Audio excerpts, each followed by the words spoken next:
My old friend taught me that lesson vividly back in 1933. There was a deep depression in this land. Many of you are too young to remember it, but I am almost now 67. I went through the deep depression back in New York City. I was a dancer, and who would pay a dancer when they couldn't eat? All the theaters were closed. I don't think more than 3 theaters out of 50 were open in Times Square. So who wanted the dancer? I would have danced for anything, for a meal. And no one wanted to pay a dancer. So what would I do? I wanted to go to my little island called Barbados.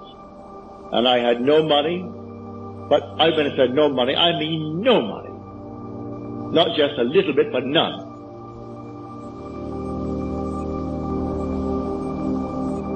I said to my friend Abdullah, Ab, I would love to go to Barbados. He said to me, you are in Barbados. I said, I am in Barbados? He said, yes, you are now in Barbados.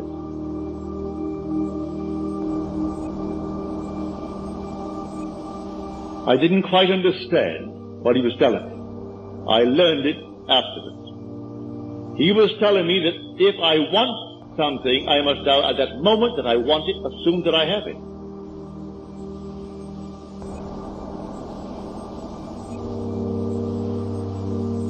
I want to go to Barbados, I am in Barbados. So this night when I sleep in Barbados.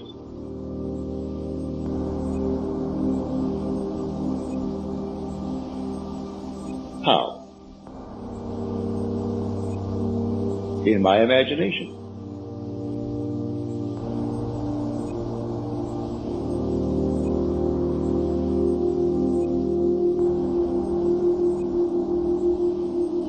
And how do I know I'm there? Think of New York City, where physically I'm sleeping, and see it to my north, 2,000 miles, northwest of where I am in Barbados.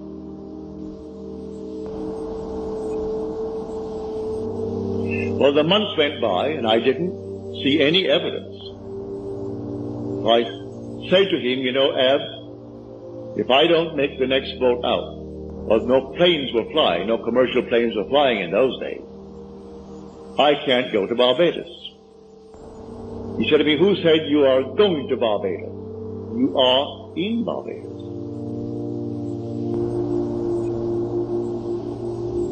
You can't discuss how you're going to Barbados when you are already in Barbados.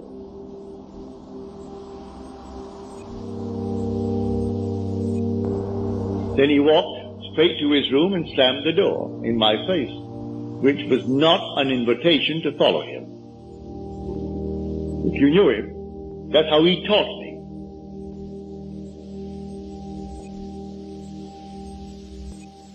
I am asleep as though I am in Barbados.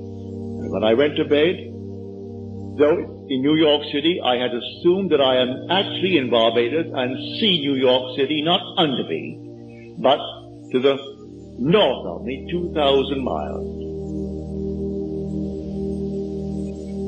And I woke within 48 hours after that moment, and under my door was a letter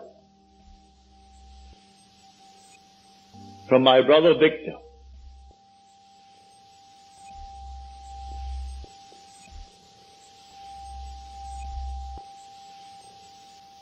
And in that letter, he enclosed a small little draft, $50. That I have told the steamship company, the Furnace Whitty Company, to issue you a ticket and charge it to me. The $50 is simply if you want some little thing, like a suit of clothes. In those days, you could buy a suit for $12, a fairly decent suit. You could buy a pair of shoes for $3.50 or $4. But he said the $50 just anything you may need to get aboard the ship. But sign the chits, I'll meet the ship and pay all expenses, and I will pay all the tips. So it's not for tips aboard the ship. I went down to the place and I told them what my letter said. I read my letter to them. They said, Mr. Goddard, we only have steerage from now on. But when we get to St. Thomas, the Virgin Islands, you may have first class because someone disembarked in St. Thomas. I accepted it. I went back to my friend Abdullah and I told him, Ab, it worked. I'm going on the 6th of December, but I have to go steerage until we hit St. Thomas, and then we go first class to Barbados. You know what he said to me? He said, who is talking of going to Barbados? You have gone to Barbados and you went first class. Well, what are you going to do with a man like that? I went straight to the boat on the morning of the 6th, expecting I would go steerage to the Virgin Islands, when the man said to me, Mr. Goddard, we have a nice surprise for you. We had a cancellation, and so now you're going first class. He wasn't surprised. I wouldn't even call him to tell him, because he was not given that way. He was trying to teach me a lesson. You believe in God, believe in me also. Well, the one speaking is God. It's the God in you, your own wonderful human imagination. If you say, I believe in God, everyone here believes in God, but do you believe in your own wonderful human imagination as God?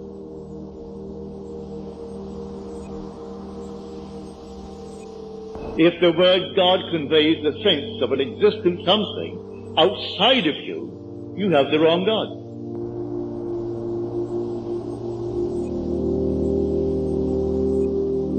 Because you are the temple of the living God, and the Spirit of God dwells in you. Well, if He is in me, find out who He is and where He is. Well, I have found Him to be my own wonderful human imagination. That's the God in me. It's the God in you. And may I tell you, He cannot fail. He will not fail. But here on this level, we are the operant power when it comes to the law. When it comes to the promise, that is coming regardless of the life we live in this world. Whether I be rich or poor, be the judge or the one being judged, the murderer or the victim, regardless of what part I play in this world, the promise is not conditioned. It is unconditioned. God promised to redeem Himself when He became man. So my fitness for the kingdom of God is not the condition when I make myself good. It is the consequence, not the condition of His choice when He called me into the kingdom. So let no one frighten you that you're doing things that's going to stop you from entering the kingdom. It is not conditioned by anything you do in this world. The only condition is on the law. I can say that if I go in a certain direction, I will not encounter certain things.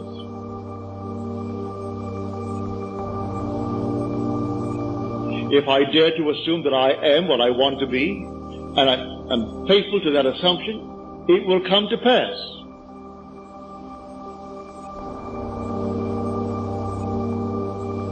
If I am not faithful to it, it will not come to pass. If I don't assume that I am it, it will not come to pass. So I am the operant power when it comes to the law. But when it comes to the promise, that is coming regardless of what you do or where you are or anything in this world. everyone will be redeemed. But everyone. But here when it comes to the law, spend all your time while you are here, because the other is working, is coming. So while you are here, take the law and try to understand it and try to apply it wisely.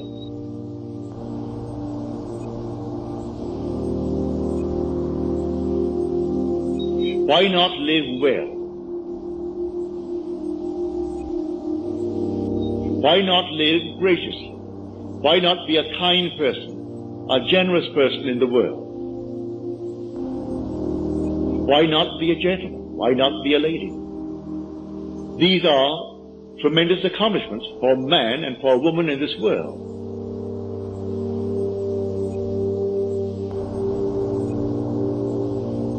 So I say to everyone, while you are here, find out what the law is all about. Because you can't deceive yourself, because the law will not allow you to. As you reap the things in this world, you may deny that you planted them. But it couldn't happen by accident.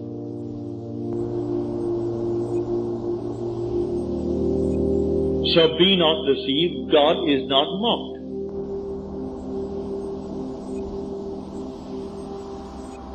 For as a man sows, so shall he reap. And he's reaping everything morning, noon, and night. I may not remember my sowing and deny the harvest that is mine, but it's there and I've got to accept it.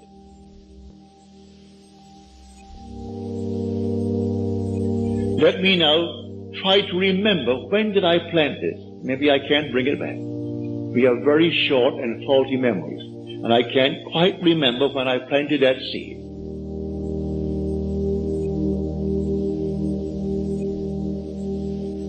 Why, the morning's paper, as you read these horrible stories, would tell you when you planted it. You do not know the characters spoken of in the paper, yet you react.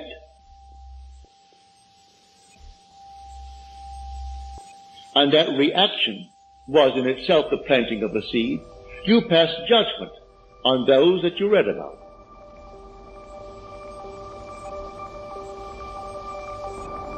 You read the gossip of the paper and you're passing judgment. And all of your imaginary reactions are planting seeds.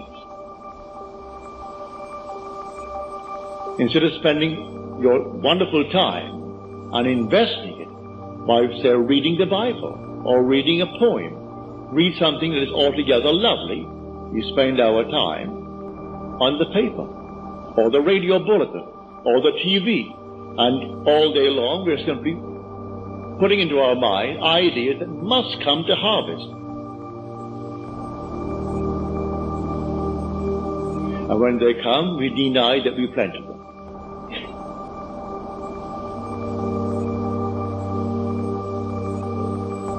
But here, on this principle of the law, you can be what you want to be in this world. I don't care what the world will tell you. You can start from scratch.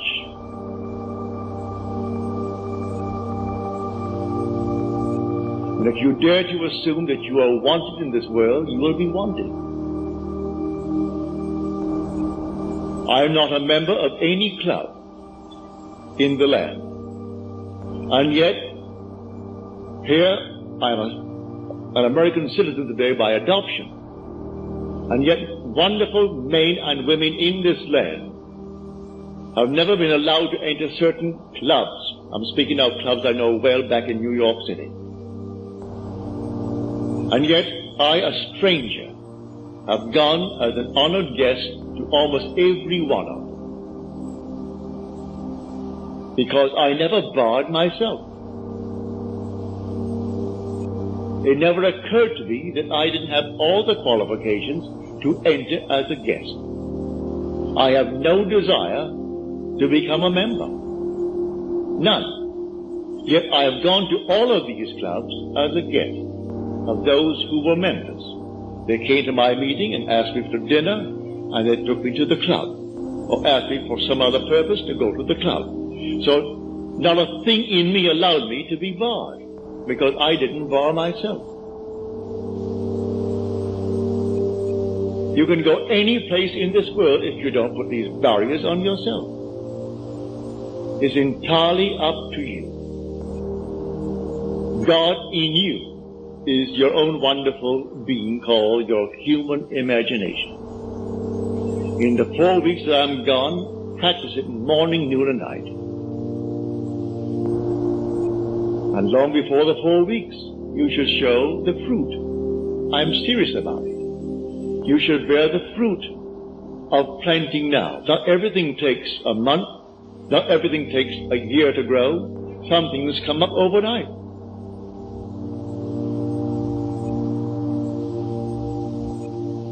And you can plant it now, this very moment, by daring to believe that you are what at the moment reason denies and your senses deny. And actually feeling. Give it the tones of reality. And then drop it. You don't pick it up tomorrow morning to see if it's growing. You accept it. And in its own good time, it comes to fruition in your world.